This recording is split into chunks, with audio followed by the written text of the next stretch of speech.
यादव जिंदाबाद, बिहार का डिमांड जिंदाबाद, बिहार का डिमांड जिंदाबाद, तेजस्वी यादव जिंदाबाद।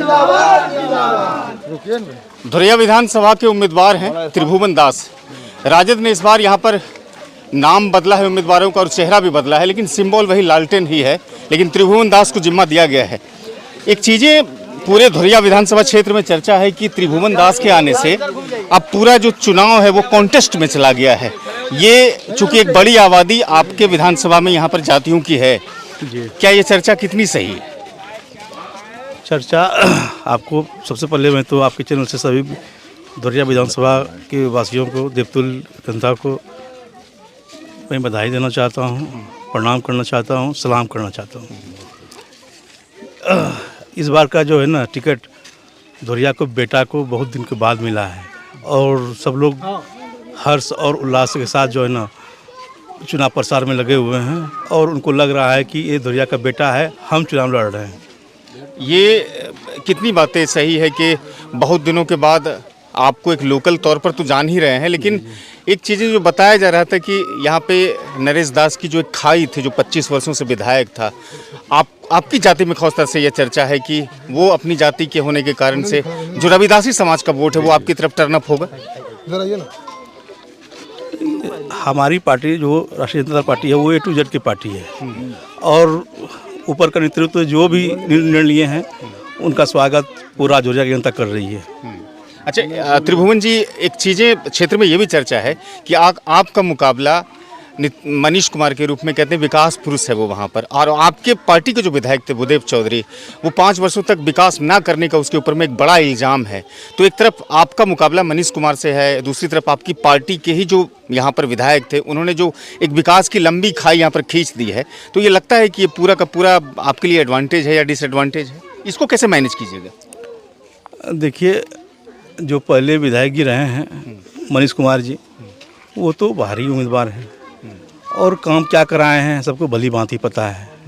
वो कहते हैं, ज़्यादा हल्ला करते हैं, इसलिए इस बार बाहरी भगाओ और बेटा अपनाओ का नारा ये नैरेटिव है यहाँ की, बाहरी भगाओ और घर के बेटा निश्चित है, ये नैरेटिव पक्का है।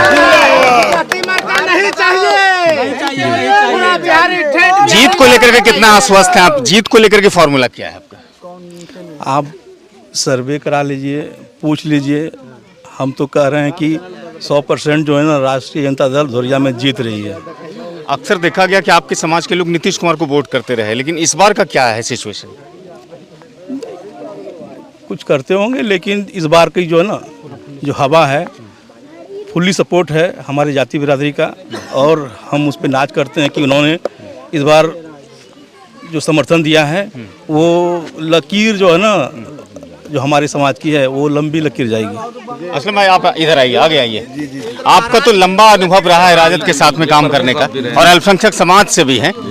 ये बताइए कि कैसे जीतेंगे ये? आपका खामोश जीतने का बहुत सा कारण है। इनके पिताजी जो 25 वर्ष में जो यहाँ जो काम किए हैं, एक तो मुख्य आधार वो है और चूंकि इनको जो टिकट दिया है राजद महागठबंधन का, इस वजह से दिया कि इनके स्वजाति के ज़्यादा लोग हैं और जितना भी अल्पसंख्यक है और दबे कुचले लोग हैं, लालू को मानने वाले लोग हैं, सब इनके साथ हैं और ये हम आशा और विश्वास के साथ कहते हैं कि कम मतों से नहीं 20-25 हज़ार मतों से जीतेगा। अच्छा, एक नाराजगी है चूंकि डिप्टी सीएम को अनाउंस किया गया, सीट शेयरिंग और टिकट बंटवारे को लेकर के अल्पसंख्यक समाज में काफ़ी नाराजगी है, तो ये नाराजगी कैसे दूर होगी? देखिए, ये तो मतलब का कोई बात अभी नहीं है। डिप्टी सीएम का जो है मुसलमान को भी एक डिप्टी सीएम बनाने का आश्वासन दिया है। ये जो विरोधी पार्टी का लोग है ये सब नारा देते हैं। अल्पसंख्यक समुदाय पूरे बिहार में या पूरे देश में उसके साथ है। चूँकि इसलिए है कि वक्फ बोर्ड का जब बात चल रहा था तो तेजस्वी यादव ही एक शख्स था जो कि मुसलमान के बारे में बोला और उनका साथ दिया और इमारत शरिया के मतलब इस पर जो था गांधी मैदान में उसमें शरीक होकर उनका मुसलमानों का सपोर्ट किया। आपसे एक सवाल है, आपसे एक सवाल है, नहीं आपसे एक सवाल है, ओवैसी की पार्टी को भी मुसलमान आजकल तरजीह देने लगे हैं। सब पार्टी को देता है। जाहिर सी बात है कि इसका मुसलमानों का ओवैसी की पार्टी के प्रति रुझान थोड़ा बढ़ा है। ये जो डैमेज है उसको कंट्रोल कैसे कीजिएगा? किस चीज को? ये जो मैंने सवाल पूछा आपसे कि मुसलमानों का झुकाव जो है वो ओवैसी की पार्टी की तरफ भी है। जहाँ के ओवैसी पार्टी का है कैंडिडेट, वहाँ के बारे में वहाँ की जनता समझेंगे। यहाँ इस तरह पार्टी के कैंडिडेट नहीं है, लिहाजा यहाँ सारे लोग जो है महागठबंधन के नेता को समझ रहे हैं। मजबूरी के नाम पर तो मुसलमानों से वोट नहीं लिया जाएगा राजद पे? नहीं ऐसा नहीं, पहले से राजद यहाँ देता था वोट, आज भी देगा, कल भी देगा। चलिए, ये लोग थे त्रिभुवन दास भी जो थे, जो जनसंपर्क कर रहे हैं और इस वक्त हरना बुजुर्ग आए हुए हैं। धुरिया विधानसभा का क्षेत्र है, इस वीडियो को लोगों तक पहुंचाइएगा, साथ में हमारे चैनल को भी सब्सक्राइब कीजिएगा।